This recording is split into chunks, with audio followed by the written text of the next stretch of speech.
Okay. This is episode number 3 of a whole nother Christian podcast.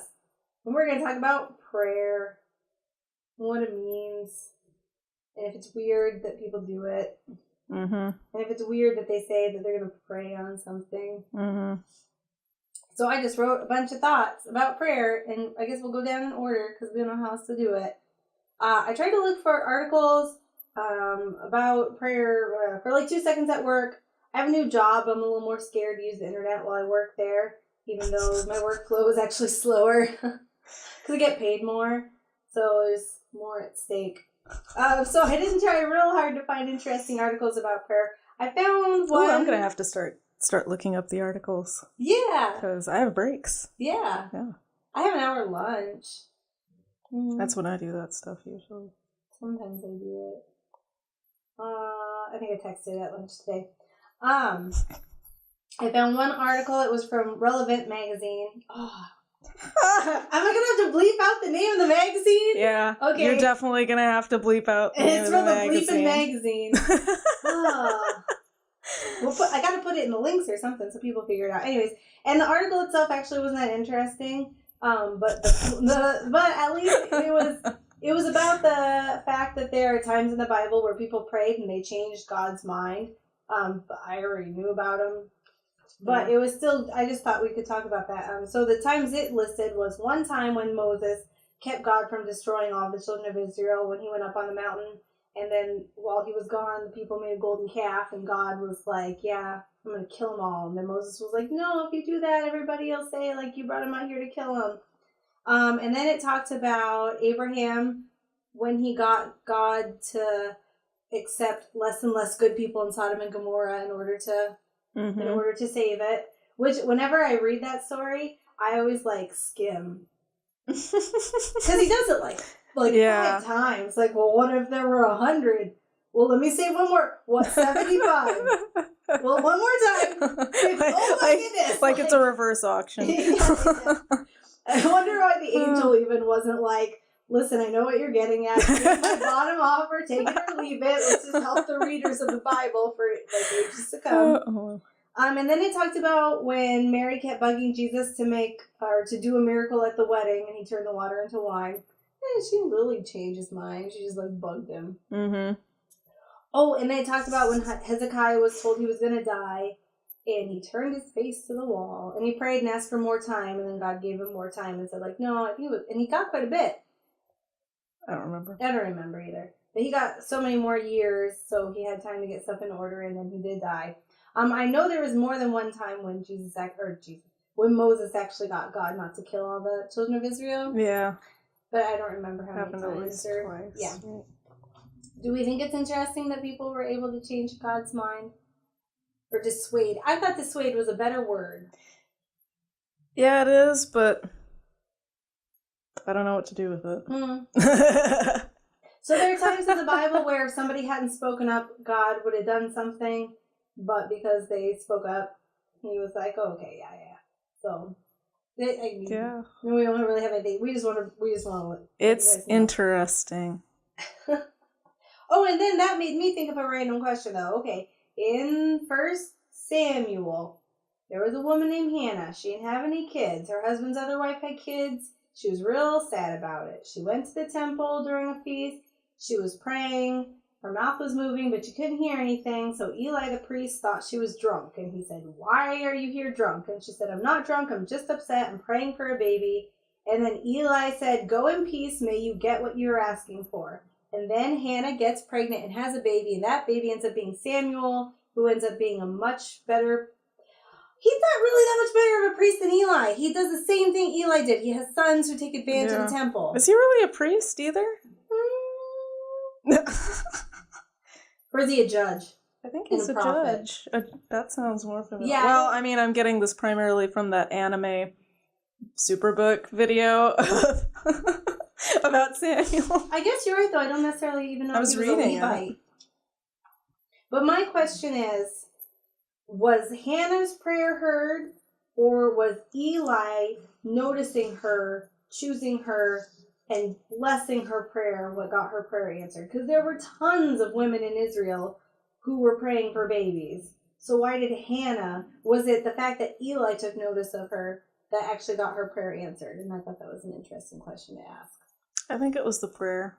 Or God already knew he was going to answer the prayer, and so he sent Eli. Because she's all happy after Eli blesses her. Yeah, because she's happy. The priest. Yeah.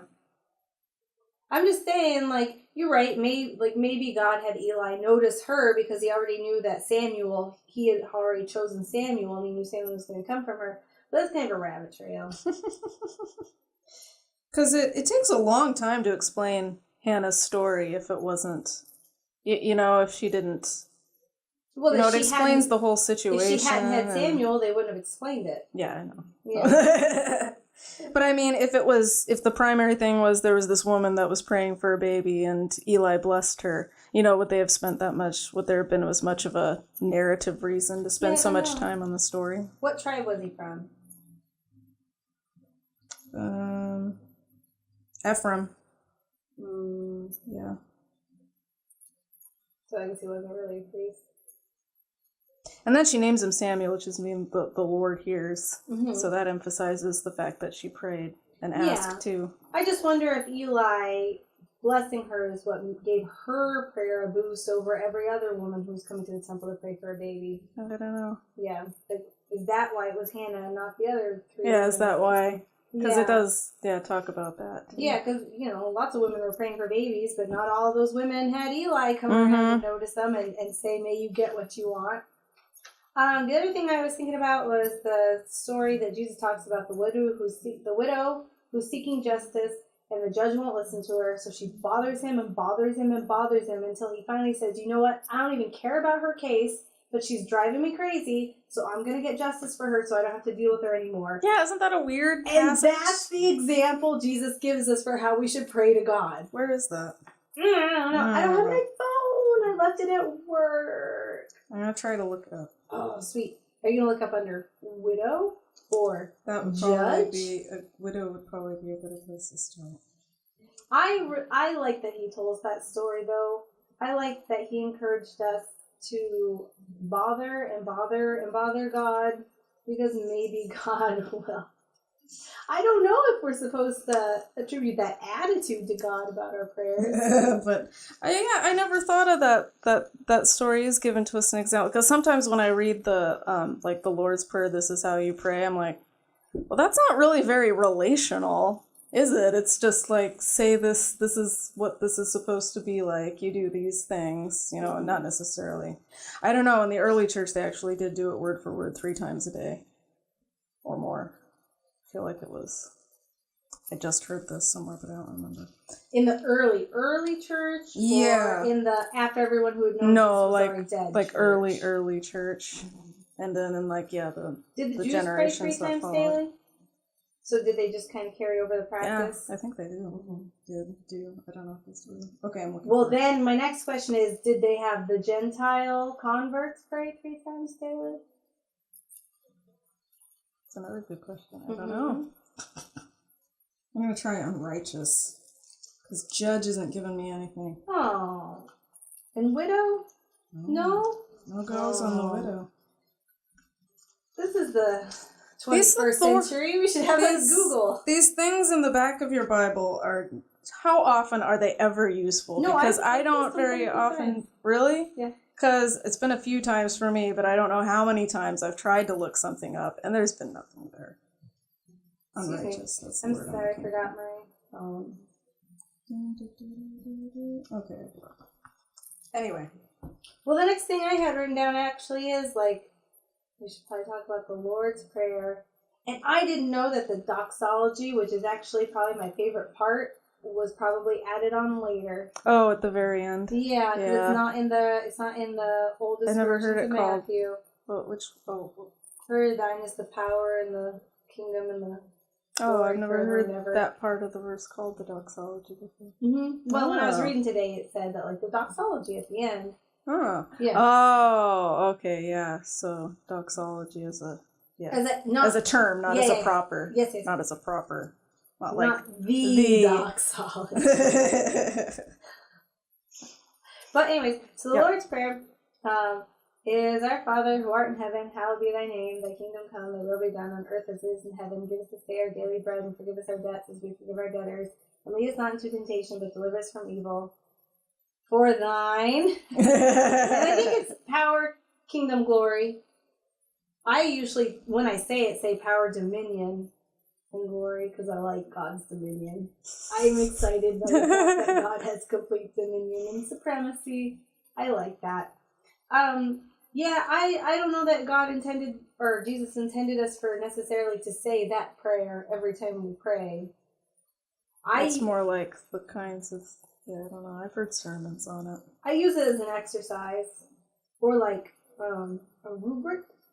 Mm-hmm. Yeah, that's how I've heard people say to use it. Yeah. They're like, these are the kinds of things you pray for. I think probably. My prayer is so unstructured. Usually it's just, I don't know. Usually it's just talking. Yeah. I don't know if that's a good thing or a Me bad too. thing. I think it should probably be some of both. Yeah. I like to have like an exercise. More to teach yourself like a little bit of focus when you're trying to teach yourself focus so that you can maintain focus when you are just talking, because you're having to talk to a person that you cannot see or interact with. Mm-hmm. So focus can be important. Val and I were just talking about how sometimes I feel like prayer is more me talking to God. And sometimes I feel like my prayer life goes into this place where mostly what's happening is God is communicating with me in some way, usually trying to get me to accept something that I don't want to accept. Yeah. So it's, do you feel that way? Does it sometimes feel like is it? When I was driving to work today, I actually was thinking about something that has been like hurting my heart for a long time. And then I realized like I never once have like prayed for the good result that I hope for in this hard situation. So I realize that all the time that, hey, I haven't actually prayed about this. I've just been like having it inside me. I get so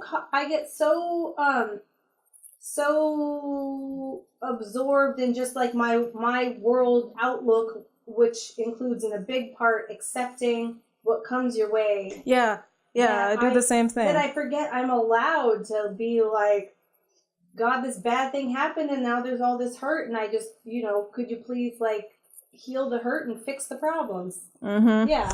I remember, this is one of the few things that I remembered from the Little House books, is that the one, burp in the microphone. I'll burp back here. We're going to burp the Lord's Prayer now. No, we're not. We're not going to do it. In the long winter, there's one place where they're going to bed, and one of the sisters asks the other, they're laying there in the dark, did you pray for... the crux of the thing is, I prayed for the snow to stop, and I don't think it's really selfish, because it was like they weren't supposed to pray for things for themselves, like it was wrong. And I was, you don't really get taught that anymore, and I was like, where does that come from? Was it a good thing or a bad thing? Yeah. I think it was probably not a completely good thing, but I don't think it was necessarily a completely bad thing that prayer is not focusing on yourself.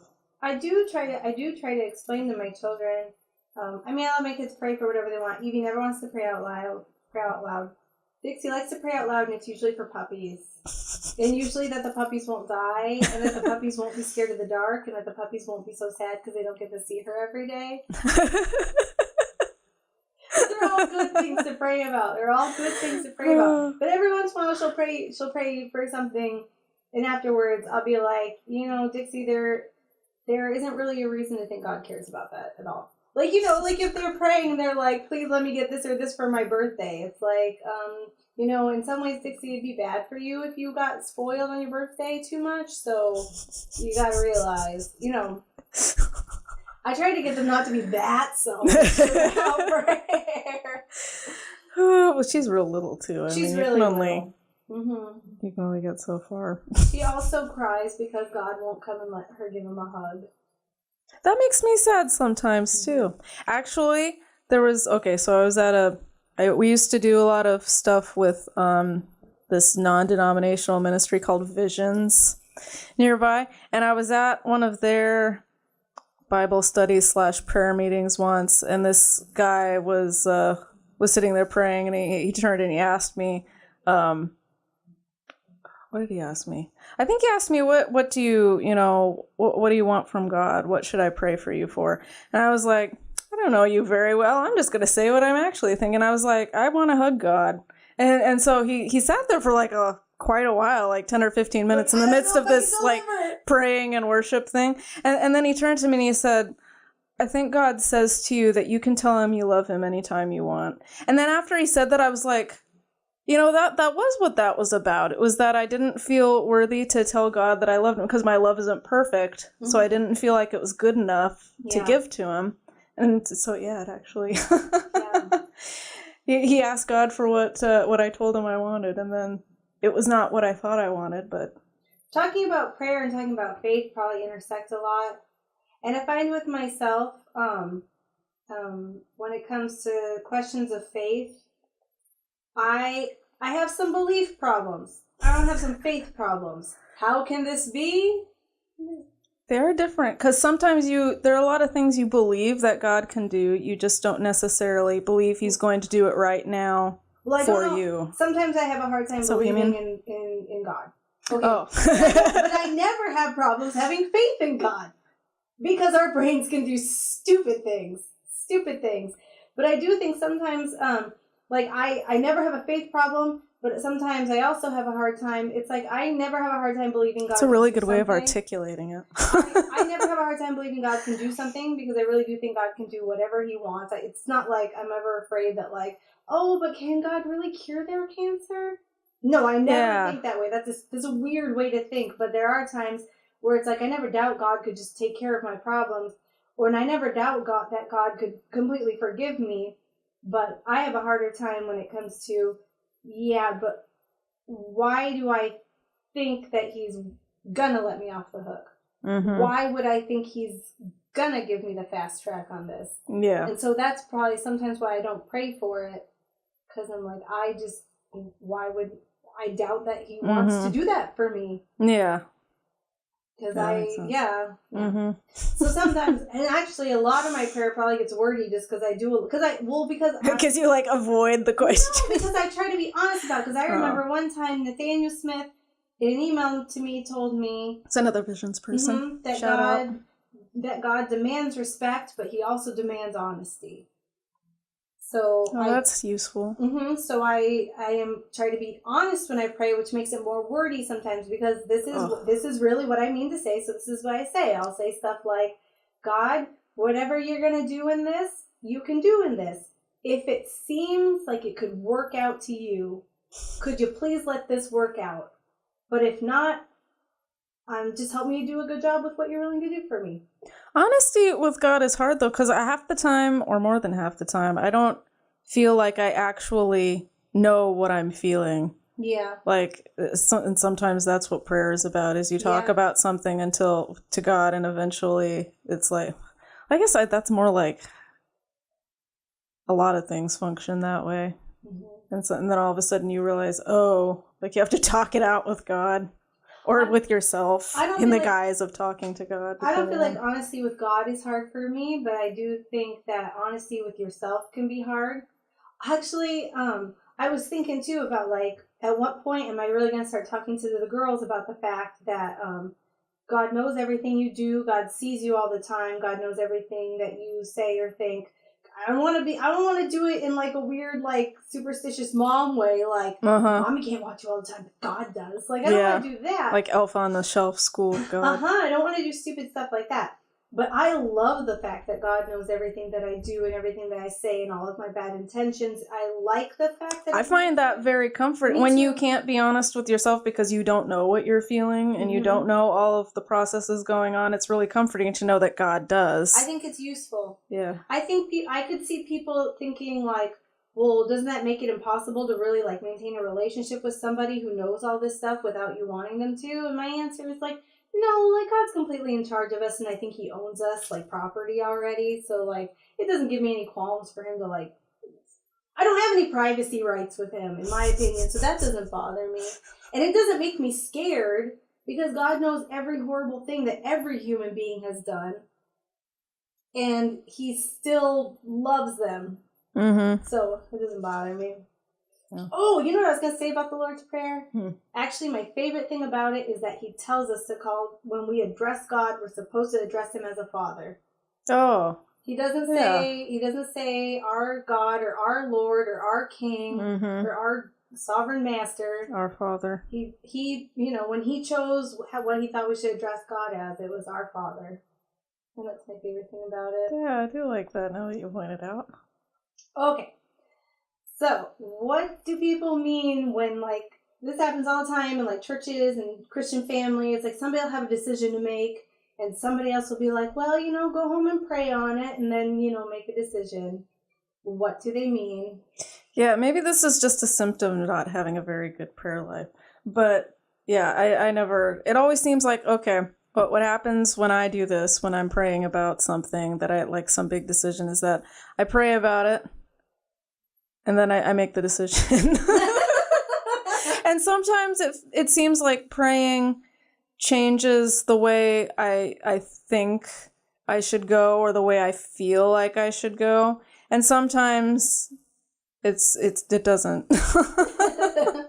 So I don't know if other people are doing something different where there's actually like some kind of process or... I don't think so. I think most people, when they say that, that's exactly what they mean. They just mean, like, go tell God about the decision you have to make and ask him to help you. Often my prayer for big decisions where I'm actually not sure is just like, please stop me if I'm making a bad decision. Please protect me from bad decisions. Yeah. Sometimes I do wonder if people use it as a superstition. Like, I have this decision to make. Decisions make me nervous. I don't like to feel the pressure of having to make a decision for myself. I'm going to pray about it. And then whatever I feel first, I'm going to go with that because it's the Holy Spirit. When really it's just them trying to avoid the pressure of actually making a, like, informed decision. Mm-hmm. And sometimes I also wonder if people don't just, like, pray and then make whatever decision they were going to make anyway, but then they can kind of blame, like if they made a bad decision, they can be like, well, I prayed about it, and I felt that the Spirit led me. Like, so maybe there was a reason for it all. Like, well, no, maybe just didn't make that good of a decision. Like, it's tricky business. Yeah. I think, well, I don't necessarily pray for God to help me make a good decision. A lot of times when, like, if I'm facing, like, a decision, like a new job, or, like, a move. With moves and, like, when buying houses especially, I do pray before buying houses and before moving, mostly because I have kids. And so, like, who your kids end up making friends with can have, it might not affect their lives so much, or it might impact their lives a lot. Completely. Yeah. And there's no way for you to know beforehand if a move is going to be good for your child or not, because it all depends on what kids they bond with when they get there. Mm-hmm. That's what makes it a good move or a bad move. And there's no way to tell beforehand if your kids are going to make friends with kids who are going to help them or kids whose families are going to, like, molest your children. Mm-hmm. Like, there's no way to know. So I do pray that, like, and ask God to protect us from just out of ignorance making a bad move for our kids. That makes sense. And that house in Bay City, that, like, I'm still sad we didn't get to have that house. Mm-hmm. But, and it's one of those things where I don't necessarily think God cares at all about how me and Gabe do financially. Like, I really don't, because it really doesn't matter in the things that really matter. Like, when it comes to, like, spiritual health and emotional health and being a good person. Community, stuff like that. Yeah, finances don't matter at all.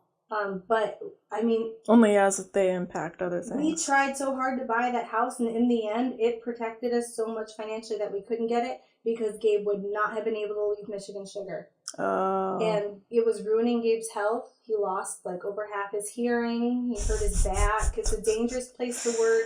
There's no way but, like, if we had gotten that house in Bay City. That's probably where he'd still be. Mm-hmm, he would, he wouldn't have been able to leave when he didn't go back to school. So it was a good thing. Yeah, there was a house that we really liked, and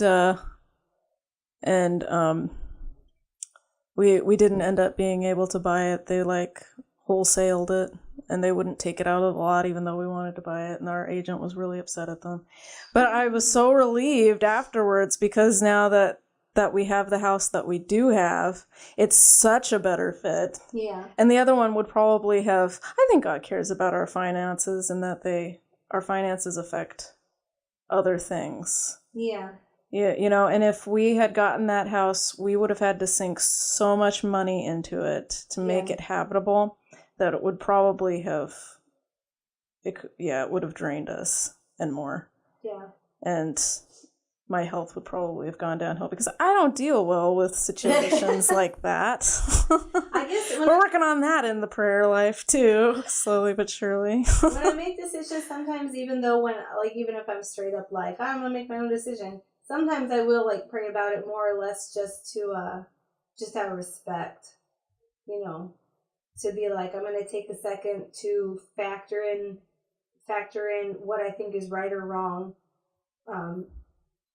before I make this decision, to try to take into consideration, not that we know God's will in particulars, but I'm going to take a second to try to think about what I know about what your will is for people in general, to make sure that my decision isn't like against any of those like values. I do that sometimes. That makes sense. Then I wanted to tell a story about prayer. One time, hey, did you know, do they still have Wednesday night dinner? No, they don't. They finally stopped after however 15 I years can't or however blame long. them, but we both are in Lansing now.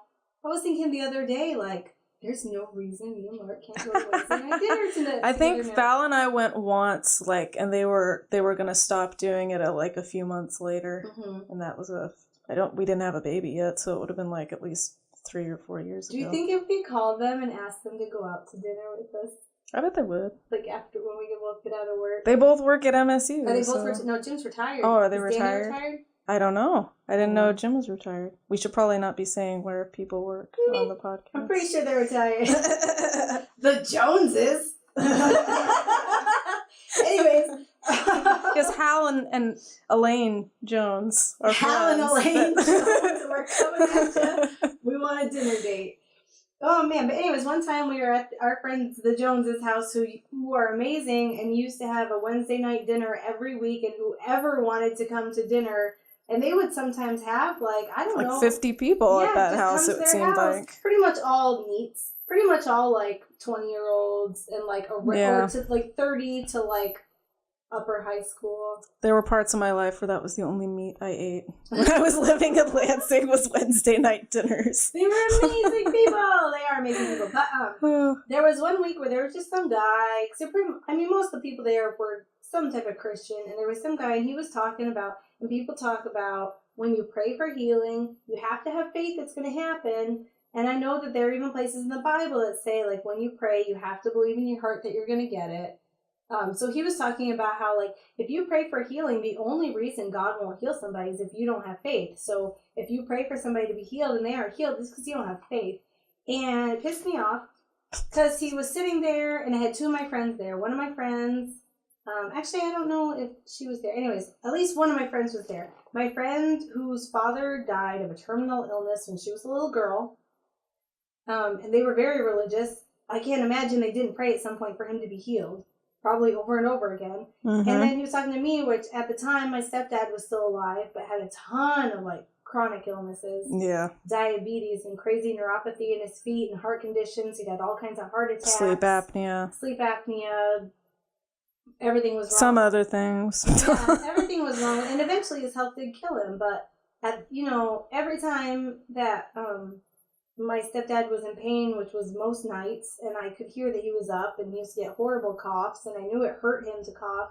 It's not as if I never prayed and asked God to take care of those things. So for this guy to sit here and say that, the only reason God hasn't healed those people, and he didn't know about our situations, but without knowing ignorance doesn't make it not rude. He was pretty much telling my one friend, the only reason your dad died is because people didn't believe when they prayed for him to be healed. And the only reason your stepdad is in pain every night is because you don't believe when you pray for him to be healed. So it made me really angry. So I told him, there's a kind of faith that gets people healed, and then there's the kind of faith where you pray, God, please heal Pat. But if you don't heal Pat, if you have some reason that you don't want to do it, then please help us get through this. Mm-hmm. And you can't tell me that isn't faith, maybe even stronger faith. faith that says, like, I'm going to ask you for this. I'm going to ask you earnestly. I'm going to ask you often. I'm going to really want it. And if you don't give it to me, I'm going to say, the Lord giveth, and the Lord taketh away, and I'm going to accept good and bad from your hands. And the thing about having to believe for everything you pray, it almost seems, and I don't want to diss on people who, do that stuff, because because God gives people gifts, and I've seen it happen, so I've had it happen to me, so I'm not like calling into question miracles. Yeah. But to say that if you have perfect faith, it seems like superstition in the sense of, like, if you just believe hard enough, you can control what God does. Yeah. Like, you can force God to do this if you just believe that he's going to, and God can do whatever he wants. Just because you believe God is going to, you think that, what was this? Was it Harold Camping? The guy that thought Jesus was going to come back in, when was it, 2010? Oh, I don't know the name, but he probably started out as a Seventh-day Adventist. I wasn't going to say it, but I actually did know a guy when I was working at a retreat center who he was Seventh-day Adventist, and they were part of a group that believed that the world was going to end in a few years, and before that, Seattle was going to come under martial law. This was out in Washington. Oh. And so they had sold everything. They believed it so much that they had sold everything they owned, and they had a food truck that they were going to go live in the mountains with their little girl. And that's what they did. And I always wonder what happened, because, they'd pretty much banked completely. That's how much they believed. And food truck? They had a food truck. Yep. Was it full of food? Was it tacos? Well, he was a chef, so he was a really good chef. Yeah. But yeah, just because you completely believe that God is going to do something doesn't mean that God's going to do it. Even if the Bible says God is going to do something. Once again, like those people who thought during the Babylonian captivity that no matter what God did to the general population, he would never destroy Jerusalem, because there were places where God said, I will take care of Jerusalem forever. And so people took that to mean, well, no matter what happens, Jerusalem's not going to be destroyed. God said that it's going to be here forever. Just even if the Bible says, like, it's not like God got to make decisions up until the point that Revelations was written and done and accepted, and we had the canon, and now God's not allowed to make any decisions or changes. I even think sometimes about, it's one of the reasons why I don't like to depend on prophecy when I'm making my everyday decisions, because, like, what if the situation has changed since then? Sorry, I'm making all kinds of noise. Especially, we'll have probably an episode about prophecy later on, and about, like, when the day of the Lord is coming and or was. And or what? But still, like, we're all waiting. Because, the Old Testament prophecies about the coming Messiah, you read those and you do not, what springs to mind is not somebody like Jesus. And that's why the Jews were so. So I just don't feel like I don't think you can use the Bible to, like, twist God's arm. Like, God, it says, as long as I believe you're. Because we all misunderstood what he meant about the real big, the big one about the Messiah. So what's to say we don't completely misunderstand the prophecies about the end? Yeah. But I don't like that people try to use, I don't know if this is their intention, but like you were saying, this is like how it kind of comes off to me and almost like irritates me, is to think that, like, because there's a verse in there that says that when you pray for something, you have to believe, and if you believe, then you'll get it. Or even when Jesus says, like, if you have faith to tell that mountain to fall into the sea, it will happen. I know that that's in the scripture. That doesn't mean you can use it to twist God's arm into making a mountain fall into the sea. Yeah. You need to have more respect for God than to think you can use anything, even his own words, against him. Nobody can hold him accountable. That's one of the things I love about him. It might sound like, oh no, but he's good and he loves us, so it never goes wrong, that things never get bad. But I love the fact that nobody can hold him accountable, and he can change his mind and do things differently if he wants. What are we gonna do? Get mad about it? It's like the ants getting mad at me that I changed the curtains. Like the ants getting mad that I changed the curtains. I don't know. But yeah, the praying for healing, and it's not like I ever think it's bad to pray for healing. Yeah, no. And I do sometimes wonder, like, well, maybe like it talks about like a different portion of faith is given to different people, and sometimes I just think like. Because, like you said, maybe that's what he was called to, and some people pray for miracles and they get them. So maybe some people got that portion, and I got the portion. We got a different portion where we'll just accept what we get and try. There are pros and cons both ways, gifts and burdens. Yeah, I just try to do the best in whatever situation I end up with. Yeah. The last thought I had written down was that, and actually afterwards I couldn't remember if it actually is just praying that's described this way, but I thought that there were places, I know that it describes once Jesus was dead and risen again in the New Testament, in all of the epistles, more than once it talks about how now we are able to come before the throne of God. And I always just took for granted that was like a prayer thing. I don't know if it actually is. Yeah, I don't know. But like when I'm praying, we need to start putting references for these so that we can look them up real quick. But I did this at work, and I have a new job where I get paid more, and I'm more scared to spend time on the internet than I used to be. No offense, PDKGS. Well, that can be my job. You can send me the notes, and I'll add the scripture references. Clark is my student worker. I'm your intern. Anyway, but, when I'm praying, I'm sitting in my car, or I'm in the shower, or I'm in my room, or I'm laying in bed, and would I feel differently about prayer if I really thought that, like, every time we're praying, we're actually given an audience with God? Like, not just like, I'm typing up my prayer and I'm going to give it to the cleric and they're going to file it somewhere and it's going to give me, like, +4 health and, like, but if, like, if I really, when I prayed, if I really did think, like, that God was actually giving me an audience, like, would it make me feel, I think it would make me feel more loved and probably a little more grateful to God. Yeah, that makes sense. Yeah. Do you have anything else to say about prayer?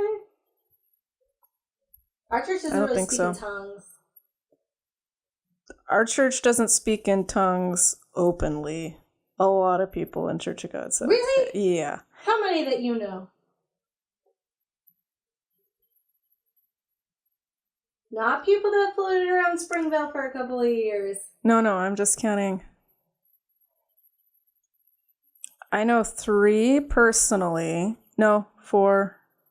Wait, does he count? I don't know. Why? Was it just like Spanish or something? Well, no, I don't know if he counts as Church of God Seventh Day anymore. Oh, okay.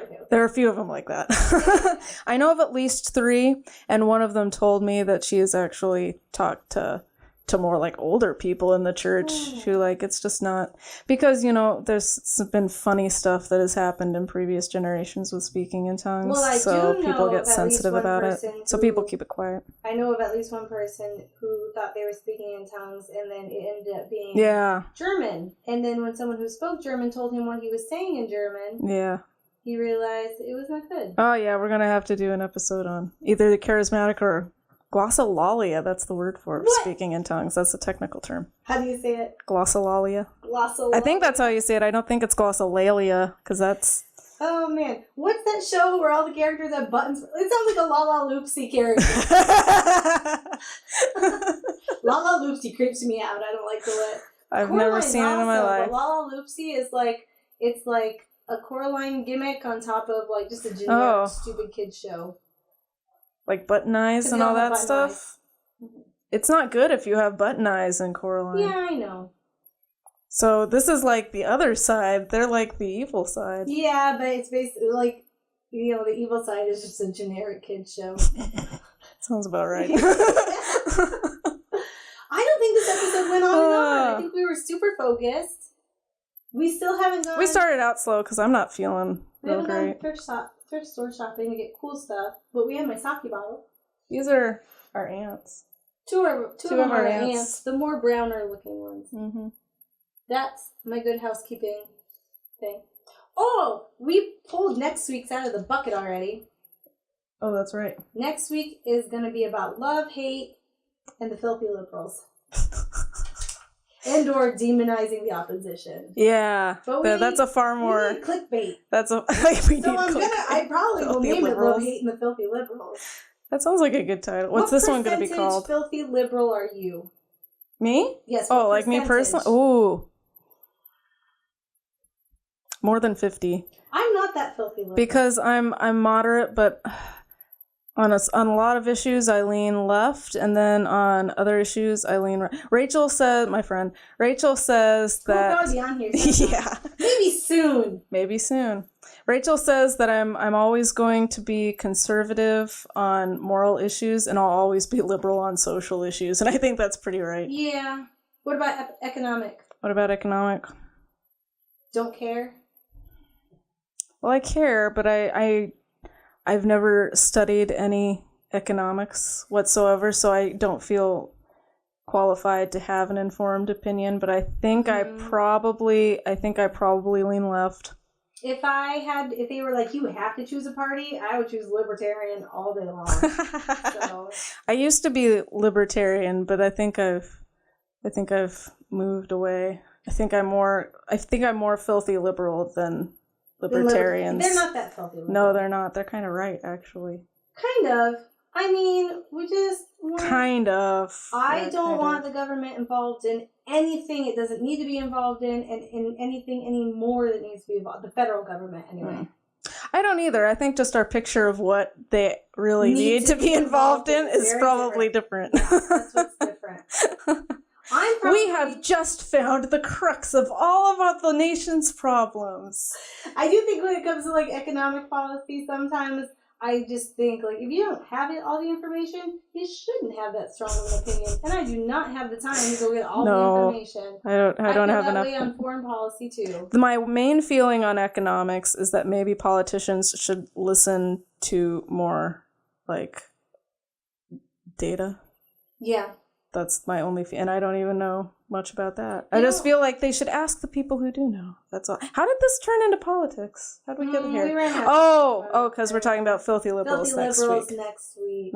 Oh, we don't have to save it for next. We have to save it all. I have to go home. Okay, we'll quit talking about politics and we'll talk about politics next week. Yay! Even though it's not really about. Yeah, we can mostly avoid talking. It's just that most of the time, and it's not even true anymore. Liberals are just as angry as conservatives now. Yeah. You know what? I actually think that's something I enjoy about Donald Trump. Because beforehand, they had an easy out. Because every time they disagreed with the conservatives, they could be like, you guys are just a bunch of angry rednecks. It's like, well, now you guys are a bunch of, like, angry hipsters. Like, you're angry. Hipsters. So, like, he did kind of spread the anger out more evenly. So that now people have to have conversations. I don't know if that's having conversations. I think it's more just yelling at each other. Yeah, but you can yell without listening. Before they could be just as snarky, but because they weren't as angry, they could act like they had the high ground. I think both suck. So in a lot of ways, and sometimes I agree with one. Sometimes a lot of times I'm just like, you guys are both horrible. But beforehand, I was so excited about the last election because I thought maybe a third party candidate would make it. I thought maybe now, and no. I for real thought Hillary Clinton was going to win. I was not excited about it. And then Gabe turned on the coverage and he was like, come here, Alicia. And then we sat and watched it for like 4 hours. It was the most amazing thing I've ever seen. Because it was like reality TV had finally absorbed the entire country. It was... You feel like our true manifest destiny was finally consummated in that moment. Like, our culture culminated in Trump. Regardless of who you wanted to win, that's just not what you thought was going to happen. It was an amazing thing to watch. It was like TV was politics, was real life. It was like you were watching a satire. I sat and knitted a scarf and texted with my friend who was getting drunk. I couldn't handle it. Okay, but for shiz, I gotta go. Okay, goodbye.